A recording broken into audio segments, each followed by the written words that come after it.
ఇది లడ్డు అటుకులు ఒక కప్పు, ఏర్చెనగపప్పు ఒక కప్పు, పుట్నాలు ఒక కప్పు, నువ్వులు కొంచెం సరిపడా బెల్లం, అలాగే కొంచెం ఎండు కొబ్బరి,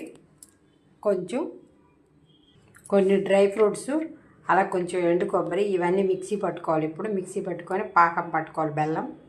బెల్లం పాకం ఉడుకుతుంది చూడండి.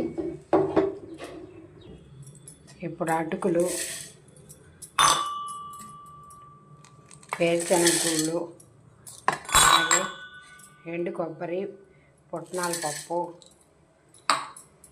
నువ్వులు అన్నీ వేసి మిక్సీ పట్టుకోవాలి. ఇప్పుడు మెత్తగా, ఇప్పుడు పొడిగా చూడండి. కొంచెం రవ్వగా మిక్సీ పట్టాను. కావాలంటే మీరు కొంచెం బొంబాయి రవ్వ కూడా వేసుకోవచ్చు.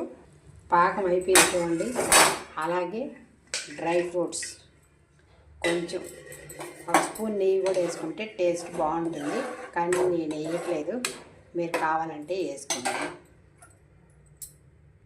అచ్చు పోసుకున్న అచ్చులాగా వస్తుంది. వద్దనుకుంటే ఉండలు పట్టుకోవచ్చు. బాగా ఉండలు కట్టకుండా ఇలా కలుపుకొని దించుకొని ఇంకా లడ్లు పట్టుకోవాలి. లేదంటే అచ్చైనా పోసుకోవచ్చు. ఇలా లడ్లు పట్టుకోండి. రౌండ్గా బాగా వస్తాయి. ఇంకా లడ్లు రెడీ. సూపర్ టేస్టీగా ఉంటాయి. హెల్దీ, ఇది చాలా బాగా ఉంటుంది. బలం కూడా.